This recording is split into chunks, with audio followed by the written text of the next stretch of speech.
ناظرین، آج کی ویڈیو میں بات کریں گے کہ قارون کون تھا، اس کے پاس کتنا خزانہ تھا اور آخرکار قارون کا انجام کیا ہوا۔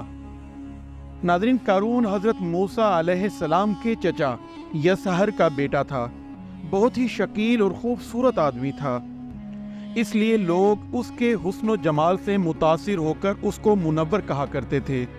اس کے ساتھ ساتھ اس میں یہ کمال بھی تھا کہ وہ بنی اسرائیل میں تورات کا بہت بڑا عالم اور بہت ہی ملنسار با اخلاق انسان تھا، اور لوگ اس کا بہت ہی ادب و احترام کرتے تھے۔ لیکن بے شمار دولت اس کے ہاتھ میں آتے ہی اس کے حالات میں ایک دم تغیر پیدا ہو گیا، اور سامری کی طرح منافق ہو کر حضرت موسیٰ علیہ السلام کا بہت بڑا دشمن ہو گیا اور اعلیٰ درجے کا مرتکب اور مغرور ہو گیا۔ جب زکوٰۃ کا حکم نازل ہوا تو اس نے حضرت موسیٰ علیہ السلام کے روبرو یہ عہد کیا کہ وہ اپنے تمام مالوں میں سے 1000واں حصہ زکوٰۃ نکالے گا، مگر جب اس نے مالوں کا حساب لگایا تو ایک بہت بڑی رقم زکوٰۃ کی نکلی۔ یہ دیکھ کر اس پر ایک دم حرص و بخل کا بھوت سوار ہو گیا، اور نہ صرف زکوٰۃ کا منکر ہو گیا بلکہ عام طور پر بنی اسرائیل کو بہکانے لگا کہ حضرت موسیٰ علیہ السلام اس بہانے تمہارے مالوں کو لینا چاہتے ہیں۔ یہاں تک کہ حضرت موسیٰ علیہ السلام سے لوگوں کو برگزشتہ کرنے کے لیے اس خبیث نے ایک گندی اور گھنونی چال چلی کہ ایک عورت کو بہت زیادہ مال و دولت دے کر آمادہ کر لیا کہ وہ آپ پر بدکاری کا الزام لگائے۔ چنانچہ عین اس وقت جبکہ حضرت موسیٰ علیہ السلام واز فرما رہے تھے، قارون نے آپ کو ٹوکا کہ فلاں عورت سے آپ نے بدکاری کی ہے۔ حضرت موسیٰ علیہ السلام نے فرمایا کہ اس عورت کو میرے سامنے لاؤ۔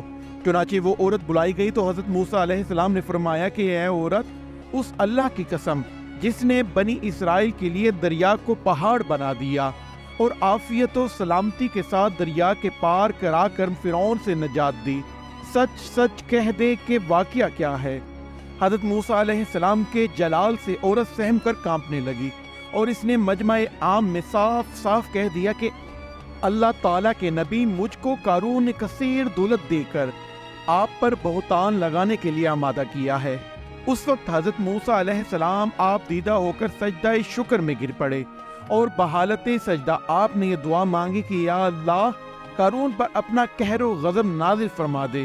پھر آپ نے مجمع سے فرمایا کہ جو قارون کا ساتھی ہو وہ قارون کے ساتھ ٹھہرا رہے، اور جو میرا ساتھی ہو وہ قارون سے جدا ہو جائے۔ چنانچہ 2 خبیثوں کے سوا تمام بنی اسرائیل قارون سے الگ ہو گئے۔ پھر حضرت موسیٰ علیہ السلام نے زمین کو حکم دیا کہ اے زمین، تو اس کو پکڑ لے، تو قارون ایک دم گھٹنوں تک زمین میں دھس گیا۔ پھر آپ نے دوبارہ زمین سے یہی فرمایا تو وہ کمر تک زمین میں دھس گیا۔ یہ دیکھ کر قارون رونے اور بلبلانے لگا اور قرابتوں اور رشتہ داری کا واسطہ دینے لگا، مگر آپ نے کوئی التفات نہ فرمایا، یہاں تک کہ وہ بالکل زمین میں دھس گیا۔ 2 منحوس آدمی جو قارون کے ساتھی تھے لوگوں سے کہنے لگے کہ حضرت موسیٰ علیہ السلام نے قارون کو اس لیے دھسا دیا ہے تاکہ قارون کے مکان اور اس کے خزانوں پر خود قبضہ کر لیں۔ تو آپ نے اللہ تعالیٰ سے دعا مانگی کہ قارون کا مکان اور خزانہ بھی زمین میں دھس دیا جائے۔ چنانچہ قارون کا مکان جو سونے کا تھا اور اس کا سارا خزانہ سبھی کا سبھی زمین میں دھس گیا۔ ناظرین، اگر بات کریں قارون کے خزانے کی تو اس کو قرآن کی زبان سے سنیے کہ اللہ تعالیٰ کا ارشاد ہے، ہم نے قارون کو اتنے خزانے دیے کہ ان کے خزانوں کی کنجیاں ایک مضبوط اور طاقتور جماعت بامشکل اٹھا سکتی تھی۔ حضرت موسیٰ علیہ السلام نے قارون کو جو نصیحت فرمائی وہ یہ ہے کہ جس کو قرآن مجید نے بیان فرمایا ہے، اسی خیر خواہی والی نصیحت کو سن کر قارون حضرت موسیٰ علیہ السلام کا دشمن ہو گیا۔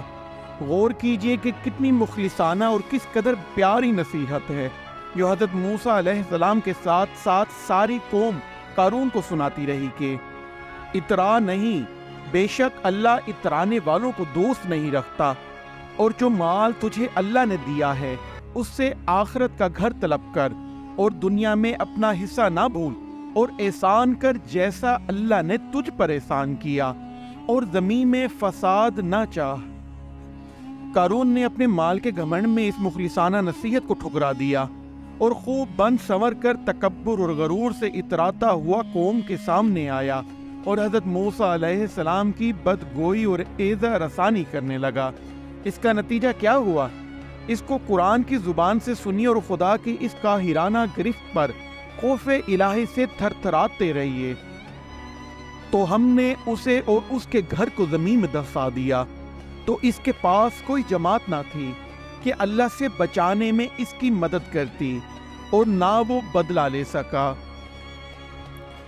ناظرین، اسی دعا کے ساتھ اپنی ویڈیو کا اختتام کرتے ہیں کہ اللہ ہم سب کو سیدھے راستے پر چلائے، ہم پر اپنا رحم فرمائے، اور ہمارے والدین کا سایہ ہمیشہ ہم پر سلامت رکھے۔ آمین۔ اللہ حافظ۔